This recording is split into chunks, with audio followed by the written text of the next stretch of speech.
5 titik perlintasan kereta yang ada di Kabupaten Muara Enim tahun depan akan dibangun flyover untuk menghindari kemacetan.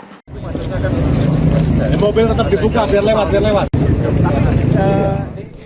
Pembangunan jembatan layang atau flyover di perlintasan kereta api dalam upaya mengatasi kemacetan lalu lintas di Muara Enim.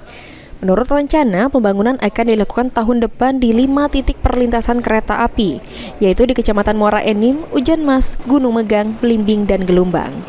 Kini, pemerintah daerah dan pihak KAI sedang dilakukan persiapan terkait rancangan dan pembebasan lahan, dan anggaran pembangunan flyover rencananya akan menggunakan dana APBN.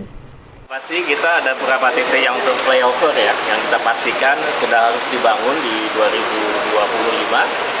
Di Muara Enim tadi ada beberapa titik, dan ini juga kita pastikan di Sudirman ini juga akan mulai dibangun di 2025, sehingga tidak akan mengganggu aktivitas masyarakat, dan untuk kelancaran dari kereta api juga tetap akan berjalan.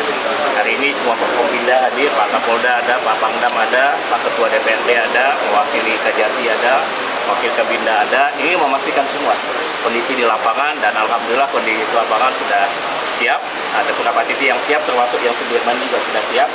Tinggal nanti kita minta PUPR yang untuk segera memulai pembangunannya di awal tahun 2025. Pembangunan jembatan layang di 5 titik perlintasan kereta api di wilayah Kabupaten Muara Enim menjadi solusi atas kemacetan lalu lintas yang menjadi keluhan masyarakat akibat dampak peningkatan kapasitas pengangkutan batu bara di Kabupaten Muara Enim. Mardiansyah, PAL TV.